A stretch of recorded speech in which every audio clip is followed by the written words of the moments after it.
Assalamualaikum warahmatullahi wabarakatuh. Waalaikumsalam. Selamat berjumpa kembali dengan podcast kesayangan kita bersama, podcast Nasi Umat Channel, Majelis Wilayah Kahmi Sumatera Utara. Kali ini kita mendapat tamu istimewa, yaitu Dr. Junidar Sinaga MPD. Selamat sore Bu Junidar. Selamat sore Bang. Iya. Beliau ini sehari-hari merupakan Kepala Madrasah Aliyah Laboratorium UIN Sumatera Utara ya. Iya Bang. Iya. Pas. Termasuk merangkap sanawiyah juga? Bukan. Bukan ya. Hanya aliyah saja. Aliyahnya aja. Kali ini kita akan membahas berbagai persoalan dan mungkin diawali dengan keberadaan dari Junidar ini yang akrab juga disapa Ayang ya. Ayang apa Mayang? Boleh dua-dua. Iya iya. Bagaimana awal mulanya bisa menjadi pimpinan di Madrasah Aliyah ini, Aliyah Laboratorium ini? Apakah dari guru dulu atau gimana? Ah, Kalau berbicara tentang bagaimana sampai kepada tahap menjadi pimpinan itu Bang, iya iya yang jelas ceritanya pasti panjang dan berliku-liku. iya.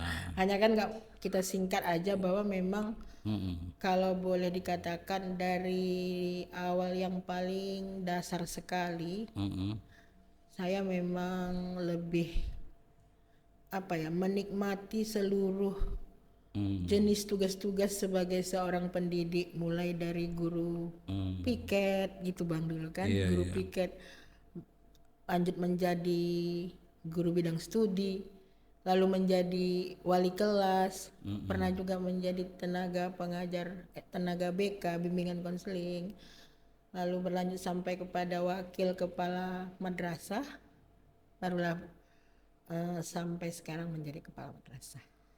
Eh, Madrasah Aliyah, Madrasah Aliyah Laboratorium ini sendiri sebetulnya kapan mulai berdiri nih sejarahnya? Kalau berdirinya itu tahun 1994. Nah, 1994 berdiri. 94 ya. Iya, dia di lokasinya di awal berdiri itu lokasinya di Jalan Pancing. Iya. Kira-kira apa melatari ini kok sampai dibuat Madrasah Aliyah Laboratorium, sementara kan sudah ada Madrasah Aliyah Negeri atau swasta begitu. Iya.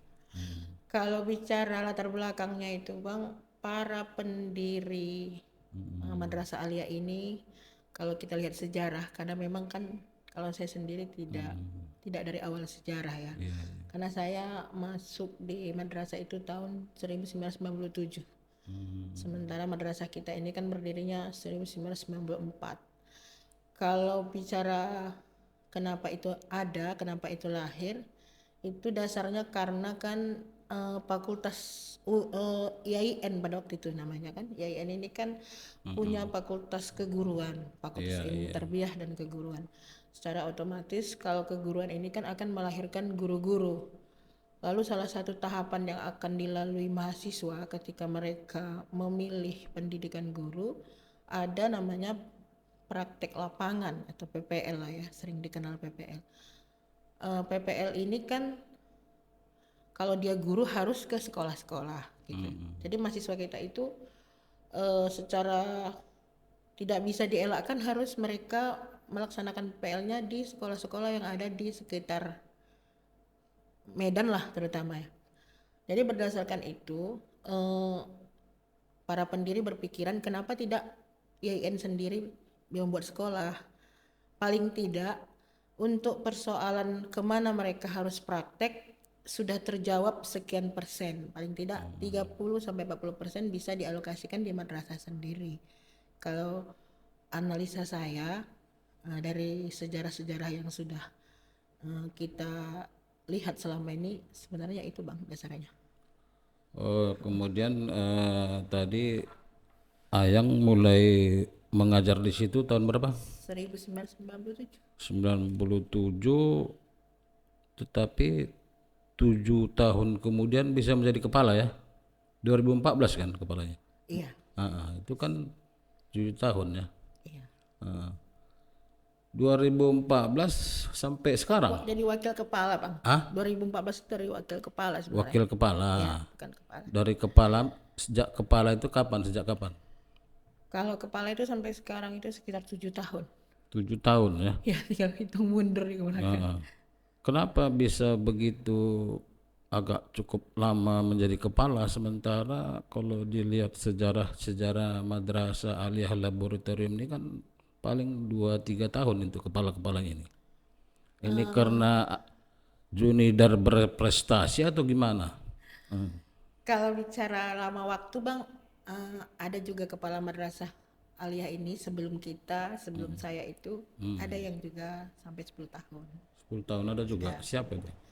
Pak Abdul Halim Nasution. Oh gitu. Tapi dia tidak lanjut, tapi dia lompat Oh, periode. lompat-lompat, enggak macam Enggak Junidar ya. berlanjut gitu. Misalnya kemarin di awal kalau saya tidak silap itu sekitar 6 tahun ya. Lalu ada pre 2 tahun lanjut lagi gitu. Itu ada. Tapi dengan orang yang sama. Iya, iya. Gitu. Kalau ditanya kenapa bertahan sampai sekarang karena prestasi, saya pikir bukan. Bukan. Karena di UIN itu justru kelompok-kelompok orang-orang yang semua rata-rata berprestasi ya. Kumpulan-kumpulan orang pintar karena kan Iya, memang iya, itu iya. universitas. Orang-orang pintar lah berkumpul di sana. Kalau untuk kepala madrasah ratusan orang pasti Bisa ya. bisa jadi kepala madrasah. Iya, iya. Tapi kalau biasanya itu kalau namanya udah lebih dari 5 tahun menjabat di sebuah instansi itu dianggap berprestasi biasanya begitu. Biasanya. Tapi barangkali Bang tidak lebih kepada prestasinya, lebih kepada dukungan orang-orang yang ada di sekitar kita, termasuk abang-abangan kita, senior-senior kita yang ada di Kahmi ini sendiri, yang selama ini mensupport gitu ya, mensupport dan mendukung sehingga sampailah pada saat ini dengan posisi yang masih diberikan amanah di sana itu sebenarnya bukan karena prestasi, karena dukungan abang-abang. Iya. Kalau sekarang sudah berapa kira-kira namanya itu siswanya itu tahun yang kemarin sampai sekarang berapa jumlahnya? 485. 400 ya. Kalau madrasah aliyah. Aliyah 400 lebih ya. Iya Bang, karena jumlahnya sebenarnya kalau kita setiap menerima ajaran baru itu sebenarnya kita selalu overload, artinya berlebih gitu, menolak karena kan ruangannya terbatas. Kenapa cukup tinggi peminat masuk ke Aliyah Laboratorium ini? Kalau tinggi peminatnya itu jelas faktornya karena dia berada di dalam lingkungan UIN. Orang tua percaya kepada madrasah itu. Iya, iya. Poin pertamanya berada di dalam kampus UIN. Paling tidak orang tua berharap ada 60% orang tua berharap nanti anaknya bisa prioritas ya. melanjut ya, akan menjadi prioritas masuk ke dalam kampus UIN. Begitu ya. Seperti itu harapan orang tua. Iya, iya, iya. Dan memang faktanya begitu ya. Alhamdulillah faktanya seperti itu Bang. Agak-agak gampang dia lulus, tetapi memang karena kompeten ya. Karena berkompeten, tidak karena A dan faktor-faktor lain bukan. Iya. Karena kan sifatnya sekarang juga online kan Bang. Iya. Tidak ini. Itu berapa lokal itu aliyahnya? Kalau total itu semuanya berjumlah 11. 11 lokal. Banyak juga ya. Berarti satu lokal berapa orang? 40? Iya Bang, 40. 40, ya maksimal 40 sih. 40 ada juga yang agak lebih. Iya. Jadi sebagai kepala merangkap juga dosen di Fakultas Tugas pokok Tarbiyah ya. Tugas pokoknya kan sebenarnya di dosennya itu. Dosen itu ya. Setelah jadi PNS kan. Oh, jadi status aliyah laboratorium ini bukan negeri ya, bukan? Bukan, Bukan. dia milik UIN tapi dikelola secara swasta. Oh. Kemudian kita beralih eh, status Junidar sebagai seorang dosen ini, saya dengar sudah juga pernah melahirkan buku ya. Apa itu bukunya? Ada karena memang pendidikan yang dijalani atau di S2 dan S3 itu teknologi pendidikan, maka kalau untuk di UIN itu aplikasinya salah satunya ya strategi belajar seperti itu Bang. Profesi keguruan, tapi buku yang pernah diluncurkan itu strategi belajar, Strategi pembelajaran ya. pembelajaran. Udah berapa buku? Sampai hari ini masih 3. 3 ya. Udah hebat juga itu 3. Enggak lah Bang, hebat. Harusnya 1 tahun 1. Ini lebih banyak tidurnya, Iya, iya, nulisnya kan. 3 ya. Buku pertama apa judulnya? Strategi belajar. Ya, oh itu yang pertama. Iya. Kedua, ketiga? Kedua tiga itu tentang profesi keguruan. Lalu yang ketiga itu tentang guru dan belajar. Gitu. Tentang guru dan belajar. Kemudian di S3-nya di Unimed ya. Iya, S2 dan S3-nya di S2 dan S3 di Unimed. Unimed. Ya, Karena konsentrasinya di bidang teknologi pendidikan. teknologi pendidikan ya. Jadi kalau Junindar Ayang ini melihat bagaimana sebenarnya kiat-kiat mengajar atau paradigma mengajar khususnya di era milenial ini supaya peserta didik itu lebih gampang itu memahami pelajaran. Kalau untuk saat ini kan, sebenarnya kan pasti paradigmanya berbeda dengan dulu ya Bang. Karena apa? Karena sekarang kan sudah era merdeka, artinya Bebas belajar. bebas lah. Sumber mereka tidak hanya kita sebagai guru, ada Google, ada dan lain-lain semua gitu. Jadi kita sebenarnya sebagai pendamping buat mereka. Apalagi siswa-siswa kita yang tadi seperti Abang sebutkan itu ada istilah milenial dan segala macam. Kadang kan mereka lebih pintar untuk mengambil informasi. Iya, ya, karena gitu. bisa setiap hari Mereka misalnya buka searching Google, setiap detik malah lihat gitu ya YouTube ya. di tangannya gitu. Kadang-kadang kalau guru-gurunya malah belum pernah tahu, dia jauh lebih tahu. Iya. Tetapi kan karena memang kita di Indonesia ini kan ada memang usia belajar ya. Usia belajar itu kan dari mulai pendidikan usia dini sampailah kepada menamatkan pendidikan di tingkat SMA atau aliyah itu tadi. Artinya tetap harus perlu pendampingan. Jadi guru sebenarnya harus berperan sebagai teman, juga sebagai tempat mereka bisa untuk mencari solusi ketika mereka tidak menemukan solusi di media-media yang mereka lihat atau media-media yang mereka biasa gunakan. Walaupun itu di telapak tangannya, kadang-kadang kan bukan berarti mereka langsung bisa memahami secara mudah gitu ya. Tetap harus perlu pendampingan karena yang media mereka lihat itu kan tidak semuanya juga positif gitu. Tetap harus perlu pendampingan kalau itu.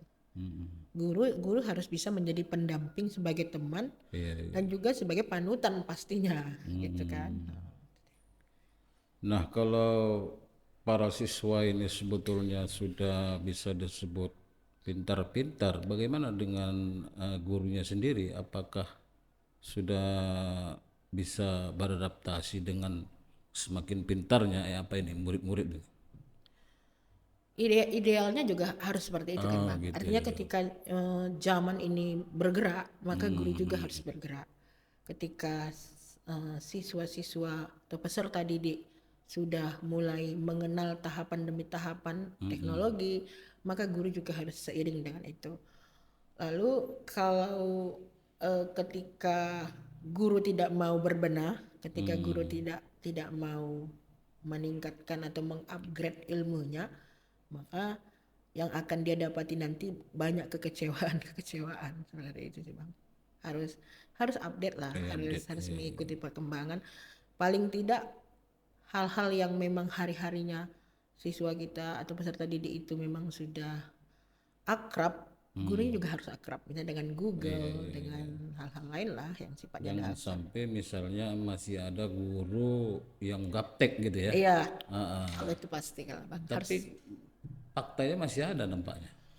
Kalau berdasarkan faktor usia, barangkali Mungkin ya. kalau misalnya guru itu sudah 50-an ke atas atau 55 tahun ke atas, itu biasanya eh, agak agak kurang bisa mengikuti. Tetapi kalau kita di madrasah itu memang kita Artinya bina kalau gitu di ya. madrasah aliyah laboratorium kita ini nggak akan mungkin ada lagi Iya. guru-guru yang gaptek gitu begitu ya. Alhamdulillah itu tidak ditemukan lagi. Karena yang muda harus mendampingi yang lebih Ya, senior gitu.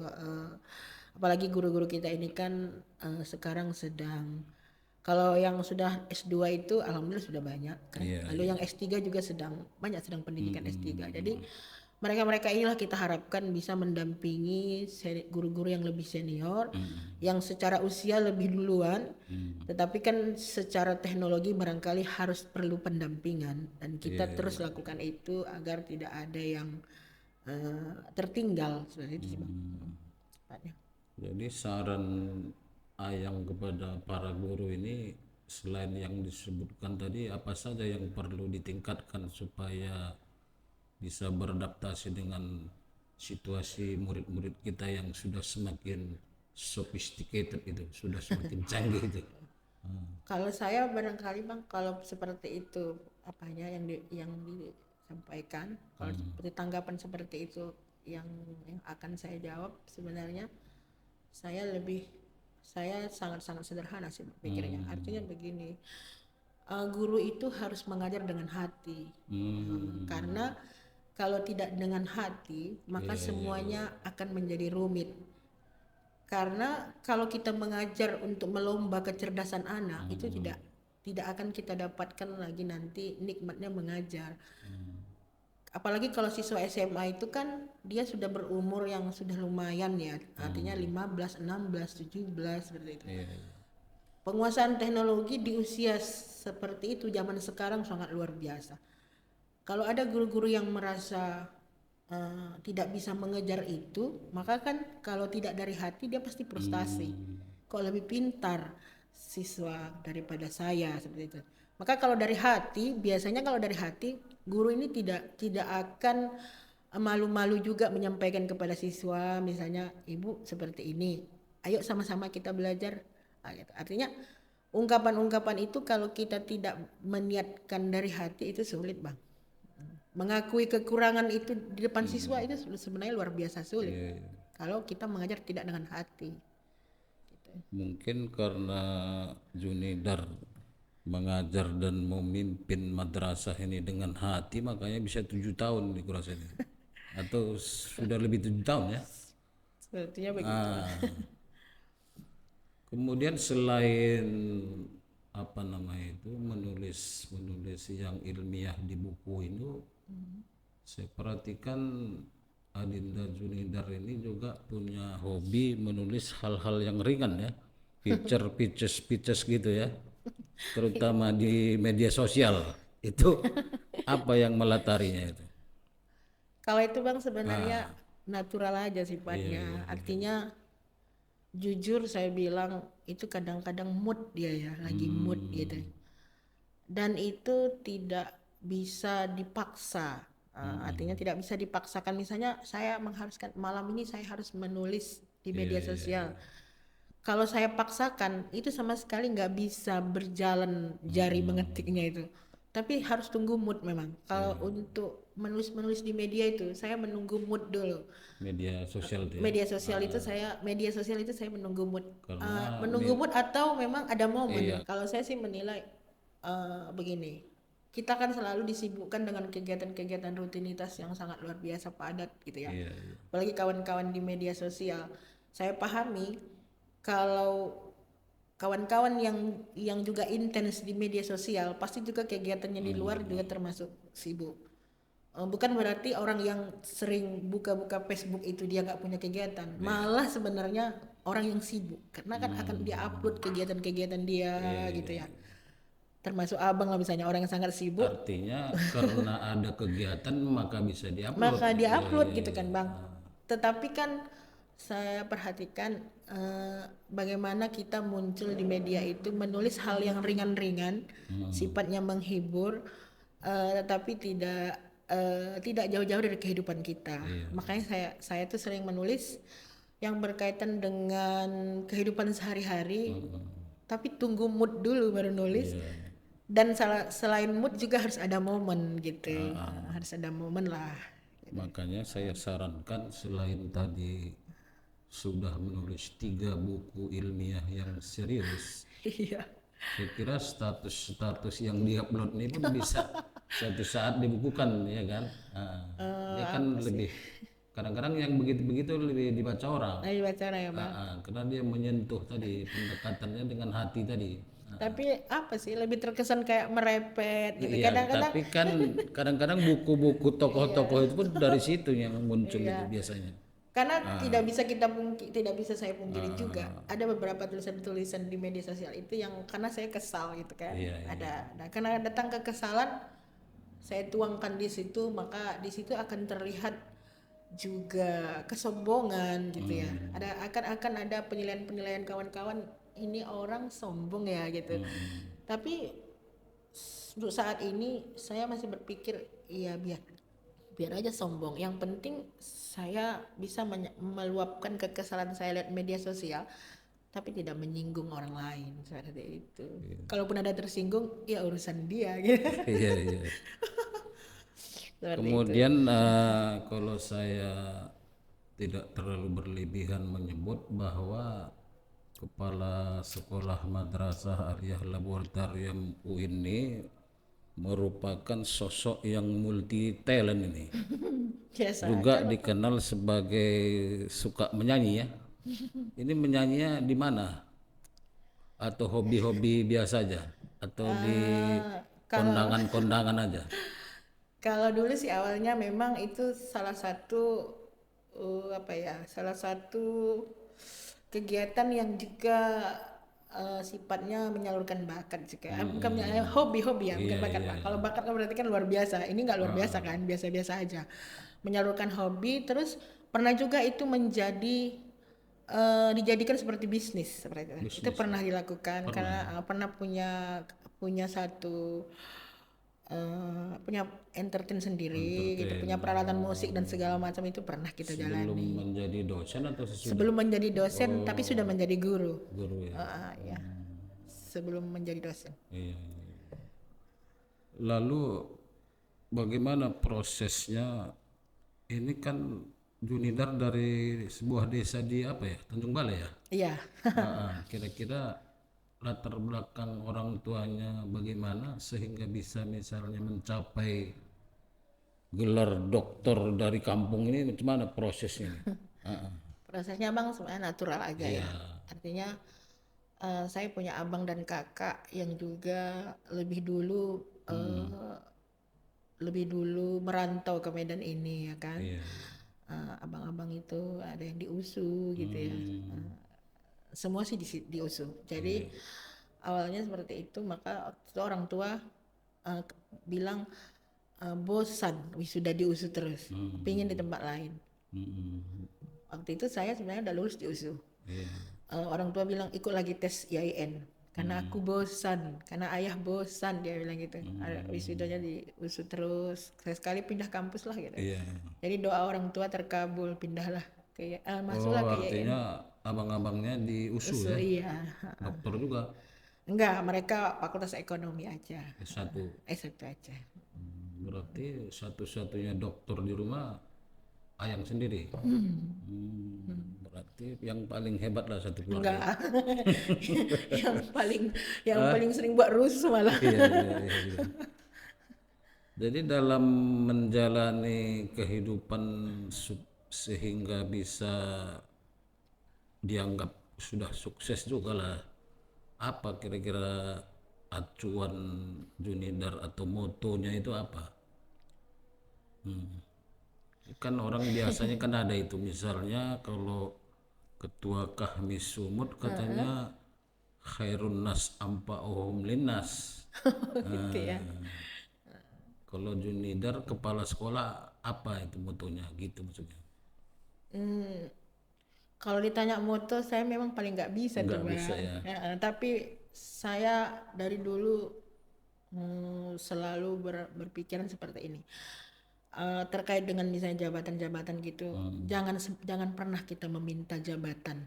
Oh gitu. Nah, gitu. Kalau ada yang diamanahkan, kalau memang siap silakan dikerjakan. Tapi untuk berharap meminta yang namanya jabatan jangan pernah. Karena memang itu paling paling tidak bisa dalam hidup saya seperti itu. Jadi jabatan kepala madrasah ini nggak pernah diminta ya? Enggak. Enggak ya. Karena itu tadi bang, kembali kepada dukungan abang-abang kita lah di Kakmi Oh kan. gitu. Mungkin istilahnya pimpinan melihat ini bisa begitu ya. Kebetulan barangkali ya bang, Iya, waktu itu ya. Kebetulan ya, karena memang banyak sih yang lebih lebih berkompeten kalau untuk jadi kepala di UIN itu pasti luar biasa banyaknya kan. iya. Tapi persyaratan untuk menjadi kepala madrasah itu sebenarnya bagaimana? Apakah harus S2 apa S3? Kalau itu sifatnya kondisional sebenarnya bang. Kondisional ya. Hanya saja memang yang jelas dia harus dia harus terkait di UIN. UIN. Artinya karena itu kan Artinya milik UIN. sudah dia ASN ya di UIN ya. Iya, Harus ada harus seperti gitu itu. ya. Tapi waktu saya diangkat saya belum ASN. Oh begitu pula ya. Setahun setelah diangkat. Artinya waktu guru di madrasah belum ya. Waktu diangkat jadi kepala madrasah waktu itu pun Belum belum juga. ASN. Setahun menjalani baru ASN. Berarti kapan mulai ASN ini? Lama nampaknya proses ini. Masih baru sih bang, saya ASN itu sepertinya 2015. Oh, masih sekitar baru. berapa tahun tuh? 8 tahun. Iya. Berarti mungkin 33C lah baru kurasa ini enggak? Iya. Pas itu. Karena kalau sudah dokter-dokter yang lain tuh sudah 4A itu ya rata-rata ya. Iya. Minimal ya. Iya. Macam Pak Ini masih 3C Mardianto memang. kurasa udah 4C itu. Udah dan mana-mana lah pangkatnya itu kan. Kalau 3C itu apa nama itu? Lektor. Lektor ya. Belum lektor kepala ya. Iya, sedang dalam proses. Sedang dalam proses nih bang. Lektor kepala itu 4D. 3D Lektor ya. kepala itu iya bisa 4A sih sebenarnya bang. 4A ya. Kalau lektor itu sampai 3D. Ini kepangkatan ini Saya kalau gitu nggak hafal saya sebenarnya bang. apalagi saya yang bukan ASN ya kan mana. Saya pun nggak hafal itu bang. Sedikit kita bernostalgia dulu di S1 Fakultas Tarbiyah ya. Iya bang. Dulu masih Tarbiyah namanya kan. Masih. Sekarang juga masih kan bang. Ya, tapi kan ditambah Ya, ilmu ilmu tarbiyah. tarbiyah Dan FITK ya kan. Dulu kan FITK. FT aja. Dulu FT aja. FT UIN dulu kan. Jadi aktifnya di HMI dulu tahun berapa? Tahun Kohati itu dulu ya. Kohati ya. Tahun saya masuk 93. 95 lah bang. 95 ya. Tapi di komisariat aja ya, bukan Sampai ke cabang bang. cabang. Jadi perkaderannya sampai tingkat mana? Sampai kepada LK1 dan LKK. LKK. LK2 itu apa? LKK itu setara LK2 sepertinya, tapi di Kohatinya kan. Nah, Gitu. iya. LK2 intermediate ya. Iya bang. Jadi kalau di Kohati atau di HMI Tarbiyah ini siapa yang menjadi motivator atau yang dikagumi oleh mentor gitu lah, mentornya Junidar nih? Kalau yang dikagumi saya kepada abang-abang kita semua saya kagum lah bang. Iya. Karena dalam arti kata mereka sih yang mendidik saya selama Ada ini. Pak Mardianto ya. Iya, ada Pak Mardianto, ada almarhum Prof Sapa, Bang Amiruddin, ada tadi Bang Mardianto pastinya Iya. kan, ada Bang Messi, ada Bang Rifai, Iya. gitu. Yang di luar juga seperti Bang David gitu ya, seperti Bang Sutrisno, itu kan semua orang-orang yang selama ini selalu mensupport kan ke kita. Oke, kita harapkan setelah meraih gelar doktor ini nanti setelah ini berapa lama bisa menjadi kepala ini sebetulnya? Menjadi kepala sekolah ini batasannya nggak ada. Harusnya Ini sih kalau kan kalau misalnya bupati kan ada 5 tahun, ini iya kok 5 kepala tahun sekolah macamnya biasanya dia 2 periode seperti itu sih oh Bang gitu kan. ya. Nah, tapi seperti yang lalu lah sampai ada yang 10-11 tahun seperti itu. Maksudnya satu periode itu berapa 5 tahun? tahun. 5 tahun, berarti bisa 3 tahun lagi lah, ya. Insya Allah Bang. Kalau masih diamanahkan sih Bang, Iya jabatan itu iya kan enggak ini ya, enggak abadi lah. iya. Jadi anggaran pengelolaan madrasah ini dari mana? Dari uang SPP SPP ya, siswa itu. siswa. Sekarang ada juga dana bos Oh kan. gitu. Nah, Ya. dana bos. Dana bos juga ada ya? Iya Bang, dana bos. Bukan ada misalnya dana khusus dari Kementerian Agama gitu nggak ada? Enggak ada Nggak Bang. ada. Dana bos itu lah Bang. Pemerintah kan sifatnya. Pemerintah. Sementara gaji-gaji dosennya memang karena dia ASN ya? Bukan. Bukan. Mereka kan lebih banyak 80% bukan ASN. Oh gitu. Dari uang SPP itu Pimpinannya aja yang ASN kali ya. pimpinannya ASN. Ada beberapa guru kita juga yang ASN, tetapi ASN tugas pokoknya tidak di tempat kita, tapi dia memang mengajar juga di tempat kita seperti itu. Eh, Keunggulan apa sebetulnya yang bisa ditawarkan oleh madrasah ini sehingga merasa perlu masuk di situ sekalian? Maksudnya selain daripada prioritas untuk lulus tadi ya, UIN. Kalau kita dari sejak madrasah kita itu berdiri dari dulu yang selalu menonjol itu kegiatan ekstrakurikulernya Bang. Jadi di samping juga tahfiznya kan ada tahfiz, tapi Quran. iya tahfiz Quran, tetapi tahfiznya itu tidaklah sama seperti sekolah-sekolah tahfiz lainnya kita, karena kita bukan madrasah tahfiz kan. Iya, iya. Paling tidak juz 30 anak-anak harus clear ketika dia tamat dari madrasah kita seperti itu. Tapi yang lebih mendominasi sebenarnya yang kita unggulkan itu yang berkaitan dengan ekstrakurikuler. Dari mulai kegiatan teater, pramuka, kegiatan paskib, dan ada 9 kegiatan lainnya yang kita memang selama ini lebih kepada entertainnya sih Bang. Makin kemarinya ya makin lebih bagaimana anak-anak itu belajar itu utama, tetapi mereka juga punya daya cipta seni yang cukup tinggi gitu. Seperti itu sih. Kalau raihan prestasi yang pernah ditorehkan oleh siswa-siswa kita di bidang apa? Kan biasanya kan ada festival, ada lomba-lomba. Pramuka dan teater sih Bang. Pramuka dan teater ya. Lebih ke situnya. Kalau yang lain-lain ada tapi tidak terlalu menonjol ya, enggak juara satu gitu ya. Iya, kalaupun juara-juara satu tidak sampai ke nasional lah sifatnya. Iya. Masih di kawasan-kawasan kita lah di Sumut kan. Seperti itu.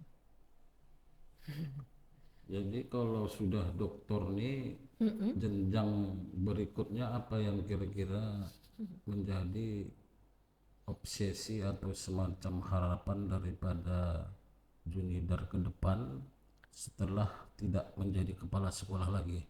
Apakah ingin menjadi dekan, apa menjadi profesor, apa-apa?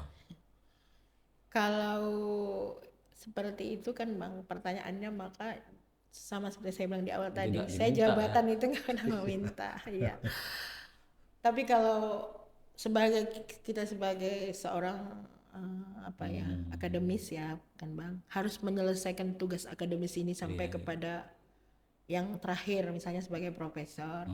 Jadi ketika kita sudah meraih gelar doktor, secara otomatis kita harus berpikir bagaimana meraih profesor seperti itu. Persoalan nanti itu akan bisa diraih atau tidak, itu kan yang kesekian. Tapi kan kita harus tetap berusaha bagaimana itu bisa kita raih, seperti itu sih Bang. Kalau jabatan enggak lah, enggak bisa diprediksi apa-apa. Tapi kalau melihat usia daripada Ayang ini kan masih relatif muda ya, belum sampai 50 ya. Ya. Baru 47 berapa? Baru 18 lah bang. Kalau karena seingat saya kelahiran 75 ya. Iya bang. Nah, itu kan baru 47 kalau nggak salah. Iya. Ah. Sementara yang profesor-profesor ini kan biasanya umur 50-an itu biasanya. Ya kan? Iya sih bang. Jadi saya kira demikianlah bincang-bincang kita pada sore hari ini, tapi kita harapkan ada semacam closing statement dari Dr. Junidar Sinaga MPD. Apa kira-kira harapan-harapan dia khususnya kepada para pelajar dan guru-guru di Sumatera Utara ini? Baik. Kalau saya sih bang berharapnya bagaimana kita sebagai tenaga pendidik, katakan sebagai guru atau juga sebagai dosen, gitu ya. Tapi terkhusus kepada guru sebenarnya tetap kembali kepada hati itu tadi. Mengajarlah dengan hati dan keikhlasan. Karena tidak bisa kita lakukan pekerjaan mendidik itu dengan hal-hal lain selain hati dan keikhlasan. Kalau kita kerjakan dengan di luar itu, maka yakin akan membawa penyakit sama kita gitu ya bang. Akan membawa penyakit dalam arti kata timbul kebosanan, timbul hal-hal lain yang sifatnya tidak mensupport profesi kita itu sendiri seperti itu. Jadi hati dan keikhlasan hanya itu sebenarnya. Ya. Oke, terima kasih. Demikian bincang-bincang saya Agus Salim Ujung dengan Adinda Dr. Junidar Sinaga MPD, Kepala Madrasah Aliyah Laboratorium UIN Sumatera Utara. Demikian saja, billahi taufiq wal hidayah. Assalamualaikum warahmatullahi wabarakatuh. Waalaikumsalam. Salam Yakusa.